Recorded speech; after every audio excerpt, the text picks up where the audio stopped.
নমস্কার বন্ধুরা। তো আজ আমি আপনাদেরকে খুব সহজে ইলিশ মাছ ভাপা রান্না করে দেখাবো। তো এখানে কোনো টিফিন বক্স লাগবে না।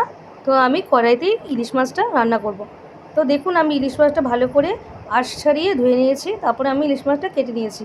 তো দেখুন, আমি পিসগুলো বেশ মোটা মোটাই রেখেছি। ভালো করে আমি দেখে নিলাম যে কোনো আঁশ আছে নাকি। তারপরে আমি এর মধ্যে নুন দিয়ে দিলাম।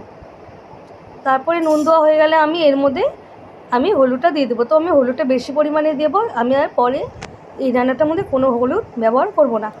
তো হলুদ দেওয়ার পর আমি ভালো করে মেখে নিচ্ছি। তো আমার ভালো করে মাখা হয়ে গেল। তো এখানে আমি সাদা সরষা বেটে নিয়েছি। তার মধ্যে আমি কিছু কাঁচা লঙ্কা দিয়ে দিয়েছি। আর আমি সরষাটা পাটাতেই বেটে নিয়েছি। পাটার রান্না ভালো হয়। তো দেখুন, আমি তারপরে এখানে অনেকটা পরিমাণে কাঁচা সরষের তেল দিয়ে দিলাম। তারপরে সরষের তেল দেওয়ার পর আমি ভালো করে দেখুন মেখে দিচ্ছি। তো আমার ভালো করে মাখা হয়ে গেছে। আমি কড়াইটা গরম করতে দিয়ে দিয়েছিলাম। আমি এখন কড়াইতে কিছু তেল দিয়ে দিলাম। আমি তেলটা ভালো মতো গরম করব না, তার কারণ এখানে আমি সরষে ইউজ করছি। তো সরষের তেল অত না গরম করলেও হয়। তারপরে আমি মাছটা কড়াইতে দিয়ে দিলাম। দিয়ে দেওয়ার পর আমি ঠিক করে মাছটা সেট করে নিলাম।